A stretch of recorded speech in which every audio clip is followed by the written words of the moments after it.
Good morning. Good morning. Welcome to our Candid Combos. I'm Cherie Sauer. I own Success Without Sacrifice. And Misty, I'll let you introduce yourself. I love how you pointed to the side. You are. I feel like we're in like what was that show a long time ago where it was the Brady family? Oh, the Brady Bunch. Oh, The Brady Bunch. The Brady Really Bunch. great. Yeah, where they're all like so anyway, sorry. A little squirrel there. I'm Misty Springer and I own Misty Springer Coaching and coach women and helping them become aligned with their best self. Tanya. Okay, I'm Tanya Goodall-Smith. I own Work Story Creative, and we create branding for personal brands and help you look your best online and first impressions for your clients. Yes, and we today are going to be talking about, we're going to be showing up every week. If you missed us last week, you can go back and watch that, but we're going to be showing up every week, just having really candid conversations about random topics. Today, we're going to be talking about rest and redefining productivity and self-worth. And the reason we're talking about this today is because this morning I was like, oh man, I did my journal and prayer time, and I was getting ready to get on here, and I was like, man, I'm feeling like really low energy right now. And there goes my camera. Why? Oh, good. Hang on, let me see if I can fix this. But my camera just keeps randomly shutting off. I have no idea why. That's so weird. Okay.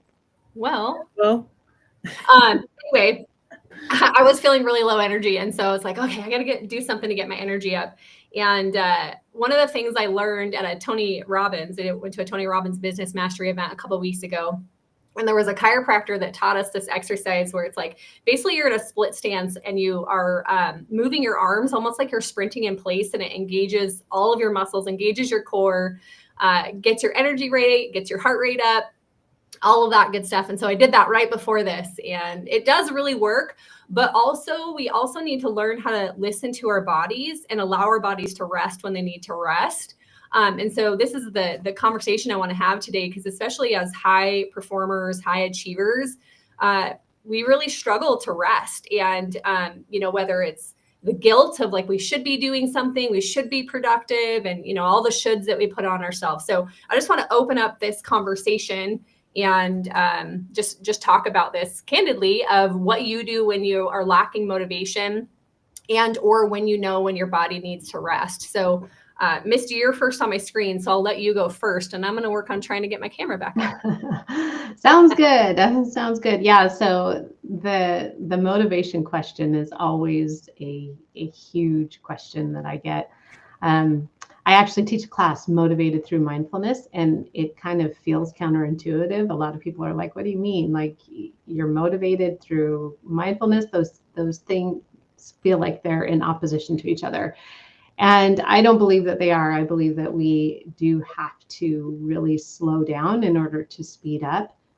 And that our motivation comes from one of three places. I have to, I get to, or I want to.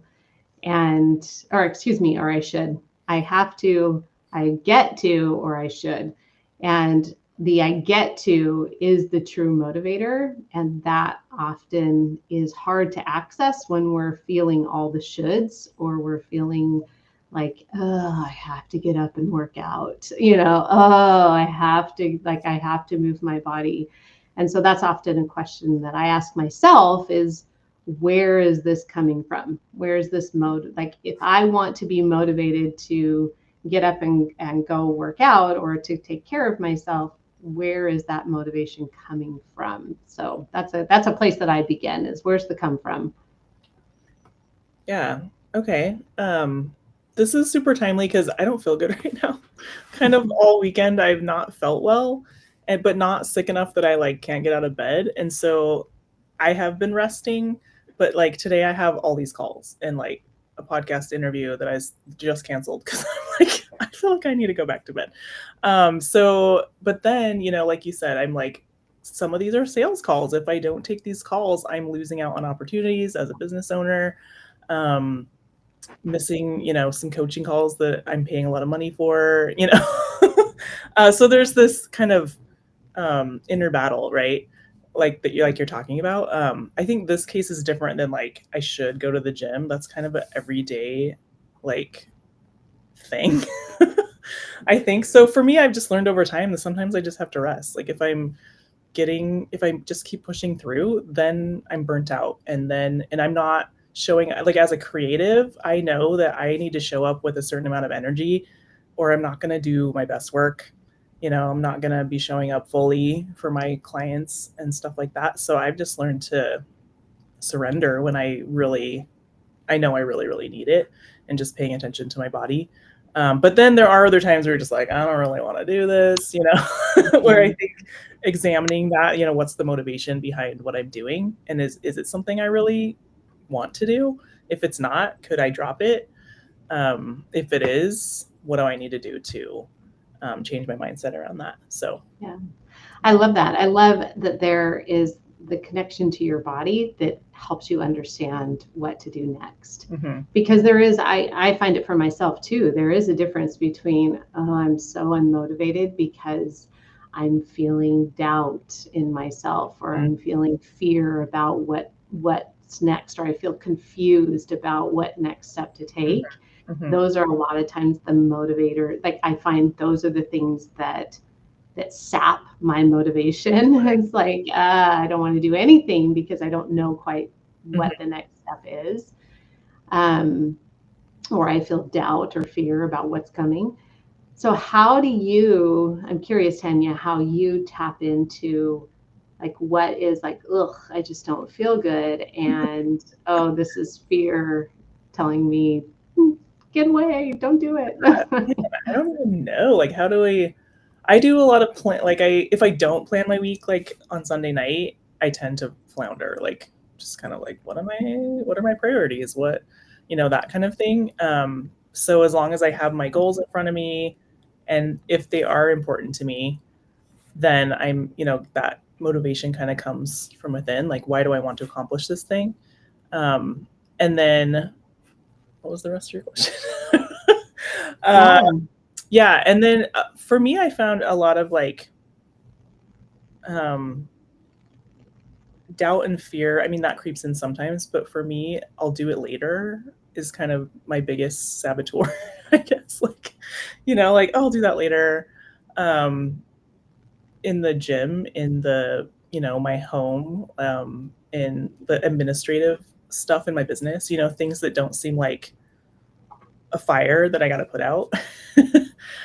So that's a thing I'm constantly mindful of in my mind. Like, I can't do this later, or else it's going to lead to these things. And then I'm really not going to want to do it because it's a bigger mess, Mm-hmm. So I guess planning, really looking at my goals, what my motivations are, what can I leave aside that's not important, and then not waiting till later.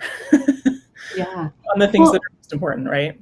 And I think that that's what I heard you saying this morning. Like, okay, what are the things that are important to me? My rest is important to me. So I am going to cancel the podcast call. But my business is important to me. So I am going to show up to the sales calls. Mm-hmm. And my coaching is important to me. Getting coached for myself is important to me. So I'm going to show up to that. So I think that that's a really beautiful point, that we do have to look at each one, and there's not a one size fits all. It's really tuning in and saying, what is it that is important to me here, and how do I want to show up to this? Right. Yeah. And I mean, showing up for people is important to me too, like on time and honoring people's time. So I struggle with that too. I'm like, I made these appointments. But on the other hand, like, I'm not going to be, I really feel like I need to go lay down. So I'm probably going to, maybe take the rest of the day off. So, but I'm here and being super candid, right? Like, this is stuff I normally wouldn't share with people. Like, I show up on time. I always, do what I say I'm going to do. Sometimes I got to cancel. So.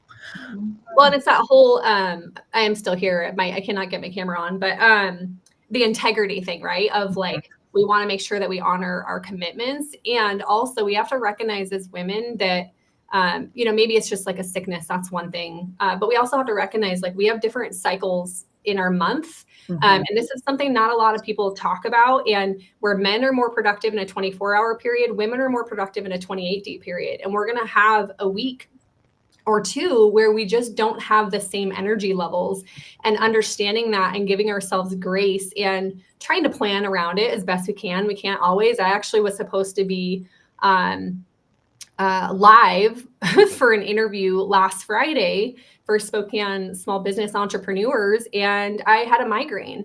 And like, that's not something I can push my body through. Like, I physically cannot push my body through that. I can't force myself to drive. I can't see, like, it's, so there's certain things like we have to be willing to listen to our bodies. And also, Misty, what you were talking about is like, is this coming from a place of fear or doubt or self-sabotage?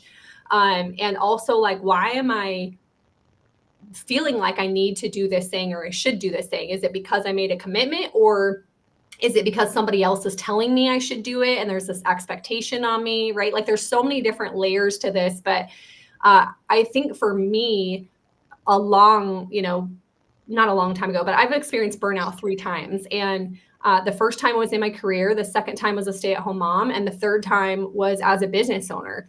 And every time I thought, well, if this thing was different, or if I just had more time, or if I just had a better job or more money, whatever it is, then I would feel better. And the reality was, that wasn't true. It was like and it was because my worth, my self-worth was in my achievements and what I was accomplishing. And it's really hard to allow yourself to rest when you're coming from that place of finding your worth in your accomplishments. And so, and I think that's common for a lot of people. I think just as a society, we're pushed to get the straight A's and go to college and sports, and all of those things are good. Like, we all need purpose. We all need goals. If we're not growing, we're dying, right? So those are all good things. They can be good things, but also recognizing that what we accomplish is not attached to our worthiness. Mm-hmm. Yeah, I love that. And I think that a good question that I often ask myself, is this coming from love or fear? Because it can be the exact same response. Like, I can choose to go rest from love because it feels like, yes, I need to lay down, I need to take care of myself. Or I can choose to go rest from fear, which is like, I'm burned out because I'm in this overachiever mode and I'm trying to find my worth in something that isn't real. Right. And the same with like showing up. I can show up even when I'm not feeling good from love because it's integrity and that's important to me. And keeping my commitments feels like something that I want to do. Or it can feel like fear, like, oh, people aren't going to like me if I don't show up. Right. Like, I think that, to your point, Sheree, it's not about the actual activity. There's no like formula that says, oh, this is exactly how showing up with rest looks like for everybody. It's what does it mean for you, and is it coming from love or fear? Mm-hmm. Yeah, I find this interesting because I really identify with my self-worth coming from accomplishment, and I think that like from a young age I was just good at stuff, like, and got praised for that, right? Like, I learned my alphabet really quickly, and I that kind of stuff. And I've had to learn, like, I'm still learning. And I've learned a lot from my husband about this, because I'll be like, oh, I didn't get anything done today, and like, he'll come home from work and he's like, how's your day? And I'm like, I didn't get anything done. And like, I did the laundry, I did all these dishes, I drove my kids to 20 places. He's like, you kept the kids alive and you made their lives great, and like, that has never felt satisfying to me as far as my worth goes. And he's really validated that, and like, you're doing great in your business, but it doesn't make you valuable as a person, right? And so I've really had to remember that and remember my priority. I have a business because I wanted to be at home with my kids, instead of going to a 40-hour-a-week job somewhere else. And so learning to look at that, like, oh, I didn't make a sale today, or I didn't get this project done, then that's okay. Like, as long as I'm getting it done by the deadline, doing what I said I would do, then it's fine. It doesn't have anything to do with my personal worth. So I really identify with that, Sherry.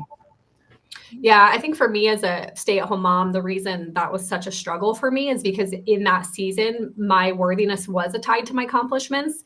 And so just running the kids around or waking up and, just doing the same thing every day, like just feeding them and cleaning, it was so unfulfilling and draining to me, just because of my personality, but also because I was like, I can't get my kids to stop fighting. And to me, that was like a real intense trigger of I'm failing. I'm a failure. And I didn't know how to deal with that in that season. And so it came out as aggression towards my children and really like resenting and hating my life, which is a really sad thing. And also I had to get to that place of that rock bottom to really be able to grow and understand and start to learn more about myself. And the thing is it's a journey. Like Tanya, you had said, I'm like still working on this. It's a journey. It's not a destination.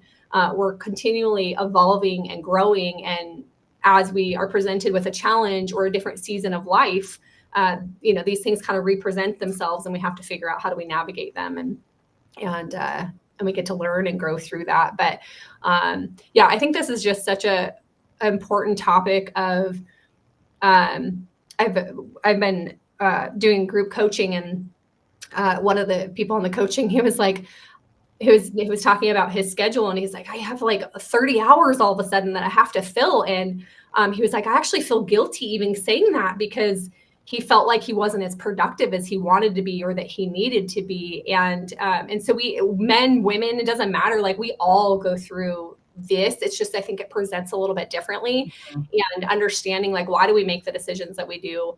And if you're really struggling to rest, like I see a lot of business owners, and even stay-at-home moms, like even if you're a stay-at-home mom listening to this, rest is so crucial and vital. Like mental, emotional, physical, spiritual rest is so important to like your creativity, to really performance. If you are pushing your body so hard, we see this in athletes, like if you're pushing your body so hard, eventually something is going to break. And for athletes, it's usually an injury, or sometimes it's not even an injury. Like sometimes they just cannot perform at the same level because they haven't allowed themselves to rest. And so just understanding like rest actually can help you perform better and be more productive. But our society, I think, tells us that the opposite is true. So